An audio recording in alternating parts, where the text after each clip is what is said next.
Classroom जो training था उसको हम लोग और बेहतर तरीके से हम लोग सीख सकते हैं। जो हम लोग पढ़ते हैं और जो हम लोग करते हैं उसमें काफ़ी फ़र्क होता है। जब हम लोग करने जाएंगे तो बहुत सारा जो चीज़ हम लोग को बहुत ज़्यादा हम लोग को सीखते हैं एंड धीरे धीरे जो है जो लोग जो है आगे जाके दूसरे जॉब के लिए या बिजनेस के लिए या एंटरप्राइज सेटअप के लिए उन लोग आगे बढ़ सकते हैं। हमारे now coming to the contract prospect, contract functions में हम लोग हमारे जो एक पॉलिसी है जो आप लोग बहुत लोग सुने होंगे या बहुत लोग नहीं सुने होंगे, जो है टाटा एफर्मेटिव एक्शन पॉलिसी।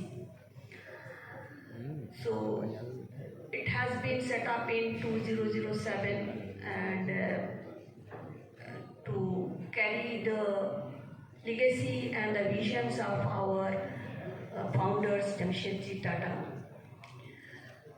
उस पॉलिसी के तहत हम लोग का जो है फोकस रहता है कि SC/ST category and under privilege category, womens from the under privilege category and specially abled जो भी लोग होते हैं फिजिकली, उन लोगों के लिए हम लोग का एक प्रयास रहता है कि उन लोगों को कैसे हम लोग एंटरप्रेन्योरशिप डेवलपमेंट करा सकते हैं।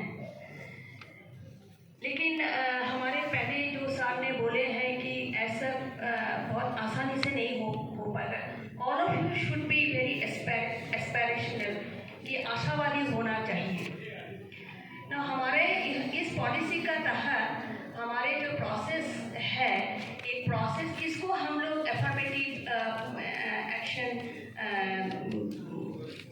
कम्युनिटी या पार्टी हम लोग बोल सकते हैं। जो प्रोप्राइटर खुद इस कैटेगरी के हैं या अगर पार्टनरशिप फंड्स है उसमें जो SC/ST कैटेगरी का जो पार्टनर्स है उनका अगर स्टेक मोर देन 50% अगर है तो उनको हम लोग एफर्मेटिव एक्शन कैटेगरी में हम लोग कंसिडर कर सकते हैं। या उनके अंडर में जितने वर्कफोर्स है उन लोगों का अगर 50% के ऊपर अगर उन लोगों का वर्कफोर्स है SC/ST कैटेगरी के, उनको भी हम लोग इस कैटेगरी में कंसिडर कर सकते हैं।